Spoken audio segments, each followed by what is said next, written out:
उधर ज़मीन तैयार हो रही है लसन वास्ते। पालक, मेथी, धनिया, साग।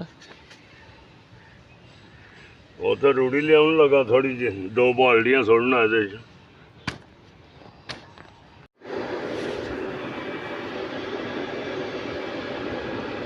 लसन दी तैयारियां हो रही ने।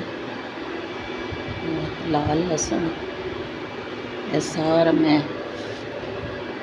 इस तरह से गंढे ते इन्होंने सारे हो रहा हूँ। ये फिर बाहर लाना। एक क्यारी कल लाई सी, कुछ पालक, धनिया, साग बीजा सी कल सारा नक बना लिया।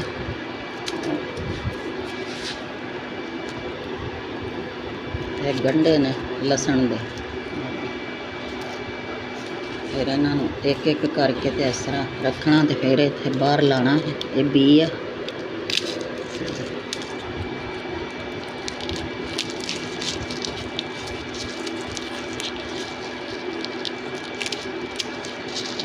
करके ना इस तरह सारा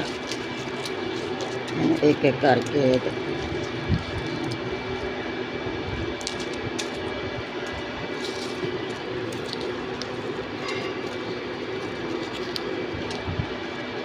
इस तरह करके मेरे अंदर फेंक देना।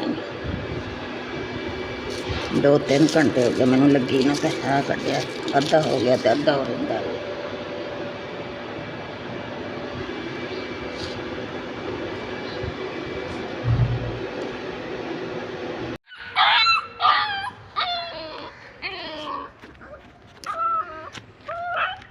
चल भज जा, इस तरह चुक के इनू लै जा, कुछ नहीं आंदा तेनू लै जा। तू तुरे भी तुरदा तो है नहीं आप तू।